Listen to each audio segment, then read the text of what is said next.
אמן. אז אנחנו כאן נפגשים בשם משיח ישראל, בשם ישוע המשיח. ואנחנו רוצים לעמוד איפה שאנחנו נמצאים. אנחנו לא חוזרים אחורה.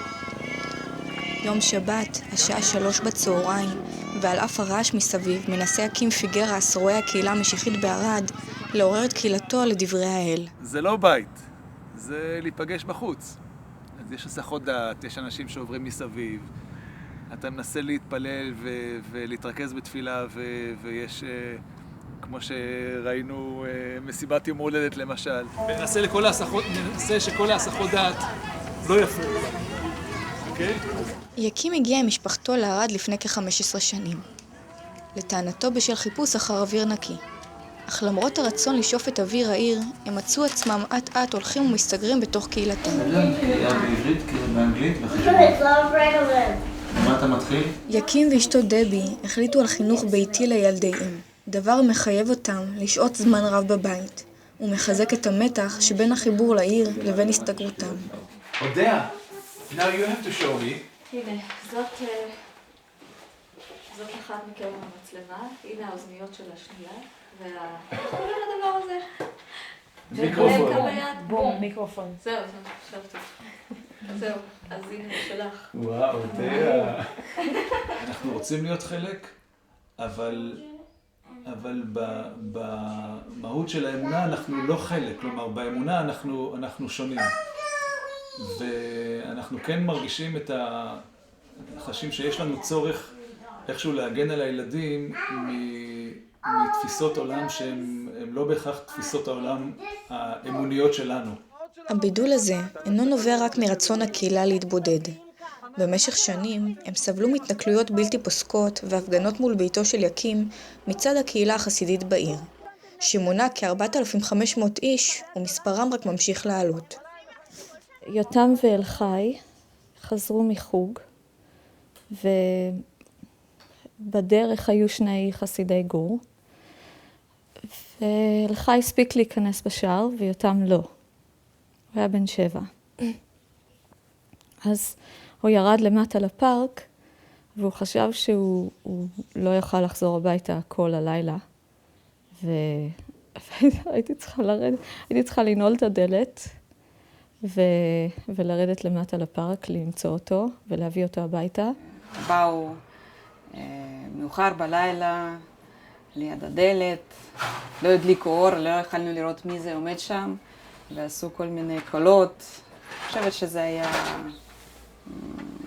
גבר אחד או שתיים, ככה. ואנחנו שואלים מי זה, והם פשוט ממשיכים לעשות את הרעש הזה. וזה היה, כן, באמת ממש לא נעים, במיוחד לילדים. לרובנו התקלות בסיטואציה מעין זו בשעת לילה מאוחרת לא תהיה נעימה. אך למשפחה בדירת 2 חדרים בקומה הראשונה, הסיטואציה קשה פי כמה. ההפגנות שהיו פעם בשבוע, הרבה פעמים היו ממש כאן. לפעמים המשטרה הזיזה אותם קצת יותר רחוק, ובתקופה יותר מאוחרת של ההפגנות, הם היו איפה שהעץ הזה פחות או יותר, הזיזו אותם לצומת. אז היה לא נעים כשהילדים מגיעים מחוג וחייבים להגיע דרך ההפגנה ומזהים אותה ואומרים להם דברים. ואם אני מגיע ברכב בזמן שיש הפגנה, אז לפעמים דופקים לי על החלון, וזה יכול להיות בצורה, כן, היו מקרים שזה היה בצורה די מאיימת, שכמה אנשים דופקים לי על החלונות. עד היום שומרים יקים ובני קהילתו את הכרוזים שחילקו, תלו ופיזרו החסידים ברחבי העיר. תמונות שלנו חופשי שמפזרים פליירים, שלטים. פליירים. הכל כאן מלא.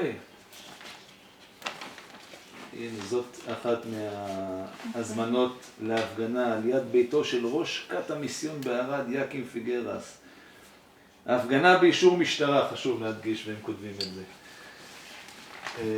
שבוע, 8 שנים. אנחנו גרים בשכונה חרדית, אז אולי בגלל זה תלו אותי על הקיר פה בחנות. אני יכולה אפילו להראות לכם את הפוסטר אם אתם רוצים. כן. שמרתי אותו. קודם הם שמו בלי תמונה, אחר כך גם עם תמונה, וכמעט עם הכתובת. אז זה היה. בשנתיים האחרונות, בזכות פעולה משטרתית עקיפה, ההתנכלויות פחתו. אך זהו לא הקושי היחידי איתו מתמודדים יקים ובני קהילתו. כבר שנים שמחפשים בתפילה להתכנס בו, אך ללא הצלחה. פעם הקהילה המשיחית הייתה נפגשת כאן, אז אני הייתי מהם. כן? כן. אז עכשיו הם... ועכשיו איפה אתם? עכשיו אין לנו מקום. אחרי שנבחרה טלי, הגיעה שוב נציגה ממחלקת הנדסה בעירייה. אמרה, אתם מקיימים כאן אספות שלא תואמות את הטאבע, ואנחנו מבקשים מכם להפסיק לקיים פה את האספות. לכשנתבקשו להתפנות מהבית הפרטי, ניסתה הקהילה לשכור קומת משרדים באזור התעשייה בעיר. אך העירייה דרשה מהם להגיש בקשה לשימוש חורג שכולל אישורים רבים. נתנו אישור בכל מיני תנאים, שכמובן שאי אפשר היה לעמוד בהם. כן. כמו כיבוי אש, אולי כן אולי לא, נגישות לנכים, אין פה מעלית. איכות הסביבה. איכות הסביבה שאני לא רואה את ה... כאילו לא היה סיבה לדרוש אישור של איכות הסביבה, כי מה יש פה בסביבה? שום דבר. מה עוד היה לנו שם? היו פה משרדים של עורכי דין, היה פה את החברה הכלכלית של העירייה. נכון, גם. זאת אומרת, פה היו משרדים שהסתובבו בו בטח 50-60 אנשים. יקים וחבריו משוכנעים כי העירייה מציבה בפניהם קשיים בשל לחצים פוליטיים מצד הקהילה החסידית בעיר, אשר בבחירות האחרונות עודדו כל עובר ושב לבחור בפלוסקוב. בפגישה שלנו אישית עם ראש העיר, עם גברת טלי פלוסקוב, היא אמרה לנו בצורה מפורשת שהיא תעשה את כל מה שהיא יכולה שלא יהיה לנו מקום לתפילה בערד. בפנייתנו לראש העיר בבקשה לתגובה בנוגע לדבריו של יקים, היא לא הסכימה להתראיין, לאשר או להכחיש. אנחנו לא בוכים, שוב, אנחנו לא עצובים. כמו שאמרתי, יש דלתות שנסגרות ודלתות אחרות שנפתחות, ואנחנו מנסים את הדלתות. איך הדלת הזאת? נפתחת. כן, נפתחת. עד היום, הקהילה המשיחית לא מצאה מקום בערד להתכנס בו, ובינתיים הם ממשיכים לקיים את תפילותיהם מחוץ לכותלי העיר.